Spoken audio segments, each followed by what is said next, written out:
Top of the day, everybody. Another time for another one of Malachi's informational videos on how to do things. Might be useful to somebody. As we can see here, we have a 2004 Crown Vic front subframe because, you know, somebody on the internet says it works, so we're going to try it. Here is a 1967 Ford F100 pickup truck. Alright, as we can see, we got the whole thing here going on. One issue we found was the frame on the Crown Vic is about a good half an inch, maybe a hair over that, wider, taller, whatever you want to call it, thicker, tall, whatever. So this is a half-inch piece of aluminum plate.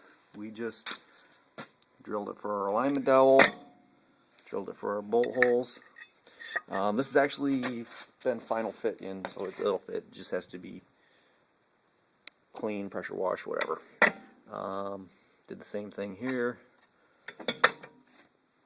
Anyway, the hardest part was actually getting the old cross member and everything out and clean, and it was a surprisingly larger amount of work than we kind of expected, even though we are a fully equipped facility to do whatever the hell we want to do, but still. Anyway, these were accomplished. The front parts were accomplished. Once we did it, it's just semi-drying paint. It's all drippy, and we don't really give it in. There's 3/16 thick wall tubing, which is pretty damn thick. Tubing for reinforcements in there, and then this is just a piece of scrap 10 gauge boxing that we did there.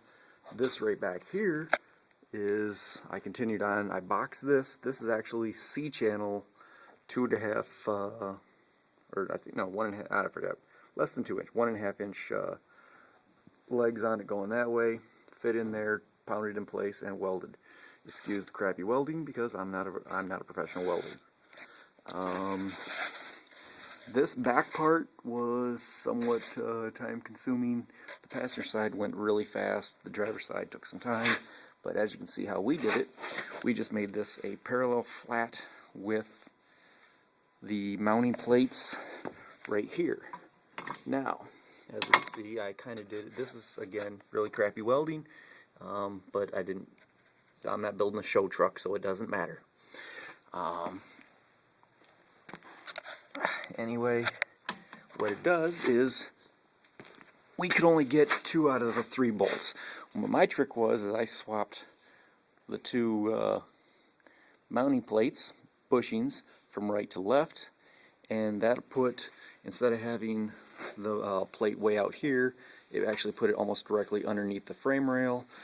We figured that was going to be a lot stronger, and we got 1 bolt going through the side, and then 2 going through the bottom. So instead of having 3, the third one would have been like way out, like halfway through this plate right here, and it just was not a viable option. So anyway, once we did all that, this is right here. I think it's 3/8 inch thick angle. It's one piece, one solid. It actually came way out to about here. We chopped it down with a torch, obviously, because it's all, and that was not too bad. One of the biggest issues we ran into was drill bits. You go through a lot of them. Some drill bits just got eaten up trying to drill these damn 2 big frickin' holes. That was one of them. That took a couple hours of wasted time just dealing with the drill bits that just kept getting eaten. One of my front radiator mounts was rusted pretty much to nothing. So, giant thick heavy washer underneath for support. This just to add a little material. It's a piece of 22 gauge scrap floating around. And as we can see, I just stitch welded that whole thing all the way down for the oh, I just touched the wet paint. Oops, that was a mistake. But so just sort of semi-boxed, but really kind of irrelevant with that thickness of tubing in there. And then on the back part again with the C-channel on the passenger side, and it looks worse. The welding looks a lot worse than it is because it's all painted shiny, and I didn't grind them down or clean them up the weld. I didn't really care. So anyway, hope this gives anybody an idea. An L bracket right here, heavy gauge. This was 1 inch exactly from, so I took a 1 inch piece of plate and put it in here, and then I cut a wedge of metal about, I think it was 6 inches exactly, from here to across, and then just ugly welded it all in. It worked. I welded in a nut back in the back here using the stock nut and bolt still in the thing, you know, just so it doesn't get screwed up. Inside here, this hole up in here is also a very well welded in nut. Did the same thing on this side. That's welded in. This one's welded in, and hope this helps somebody at some point in time. I will have numbers and whatnot. I'll probably put on the Ford truck forums. And I believe the number here was 20 from this point to your center line where the dowel is, which means your center line of the wheel. That means this right here, your dowel, that is actually the center line of also your wheels. You go from the inside edge of this square all the way in, and it comes up to be some arbitrary point up in here at 26.5.